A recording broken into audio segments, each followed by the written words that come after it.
Assalamualaikum warahmatullahi wabarakatuh. Perkenalkan, nama saya David Guntoro dari Universitas Krishna Dwipayana, jurusan Teknik Informatika dari kelas C1. Saya ingin menyampaikan sedikit opini saya terhadap kasus tindak pidana korupsi. Sebelumnya, kita harus mengetahui pengertian dari korupsi itu tersendiri. Menurut hukum positif Undang-Undang Nomor 31 Tahun 1999, JO dan Undang-Undang Nomor 20 Tahun 2001 tentang pemberantasan tindak pidana korupsi adalah perbuatan setiap orang, baik pemerintahan maupun swasta, yang melanggar hukum, melakukan perbuatan memperkaya diri sendiri atau orang lain atau korporasi yang dapat merugikan keuangan negara. Jadi kegiatan yang melanggar hukum untuk memperkaya diri sendiri, orang lain, korporasi yang dapat merugikan keuangan itu sudah termasuk pengertian dari korupsi. Selanjutnya jenis tindak pidana korupsi. Di sini ada beberapa jenis-jenis tindak pidana korupsi. Yang pertama, memberi atau menerima hadiah atau janji. Sering terjadi di politik di negeri ini, ketika ada paslon A memberikan hadiah kepada rakyat ketika rakyat memilih paslon A. Itu sudah termasuk tindak pidana korupsi. Yang kedua, penggelapan dalam jabatan. Sudah tahulah bagaimana ketika jabatan dipegang sewenangnya, tapi tidak digunakan semestinya. Jadi bisa saja menggelapkan dokumen, menggelapkan uang yang harusnya dibelanjakan untuk ini, tapi dia tidak dibelanjakan. Maka sudah termasuk dalam penggelapan dalam jabatan dan juga termasuk dalam korupsi. Pemerasan, ketika ingin memproses dokumen lebih cepat, biasanya akan terjadi pemerasan. Mau cepat, harus ada uang pelicinnya, biasanya seperti itu. Itu juga sudah termasuk tindak pidana korupsi. Menerima gratifikasi, seperti mobil, motor, suapan, fasilitas lainnya, untuk tujuan tertentu, menyuap. Itu sudah termasuk juga tindak pidana korupsi. Penyebab korupsi. Penyebab korupsi ada dua faktor. Yang pertama, faktor internal, faktor diri sendiri, mempunyai sifat tamak atau rakus. Ketika tidak ada puas dalam diri sendiri, rasa kurang, jadi mencari cara yang cepat untuk mendapatkan uang, dengan cara korupsi. Ketika sudah memegang jabatan, uang banyak, tidak ada yang melihat, mempunyai sifat rakus, sudah bisa diambil alih. Yang kedua, moral, tidak punya moral, yang pasti jauh dari agama.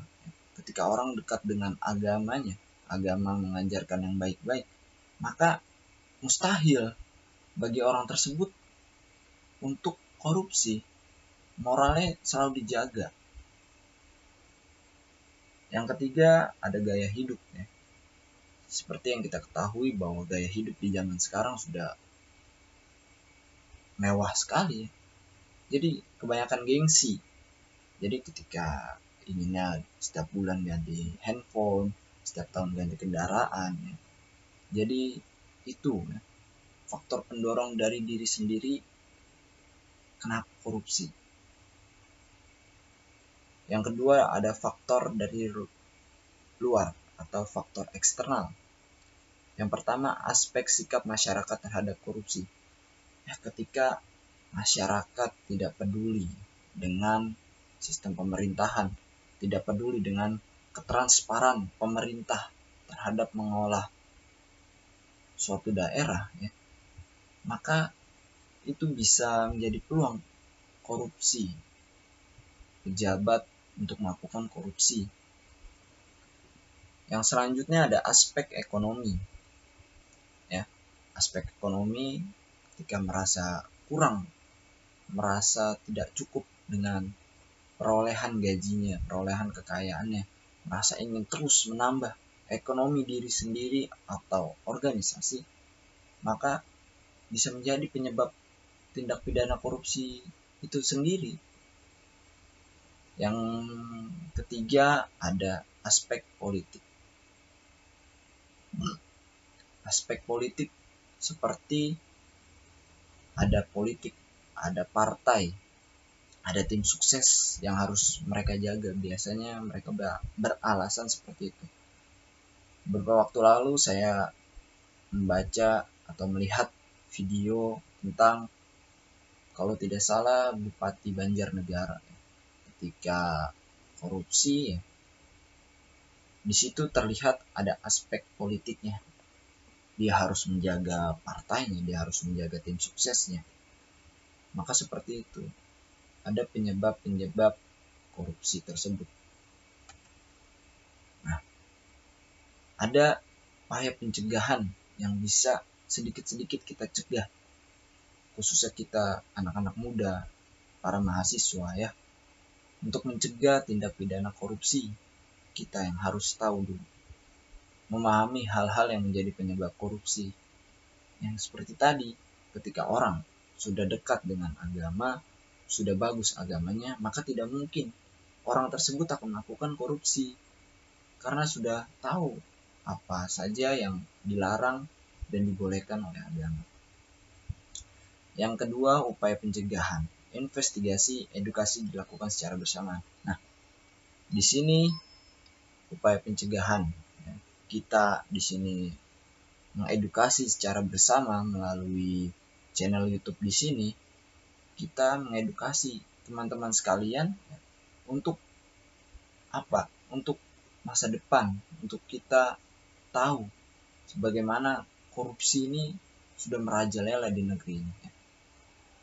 Yang ketiga, tindakan diarahkan terhadap suatu kegiatan dari hulu sampai hilir, mulai dari perencanaan, pelaksanaan, pengawasan, dan aspek kuaratifnya, dan meliputi berbagai hal elemen.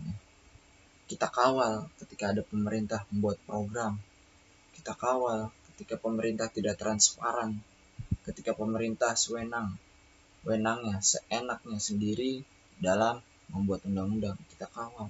Itu kita bisa dalam mencegah korupsi. Ya, mungkin itu saja dari opini saya. Mohon maaf jika ada salah-salah kata, tindakan, dan perbuatan. Saya akhiri, wabillahi taufiq wal hidayah. Assalamualaikum warahmatullahi wabarakatuh.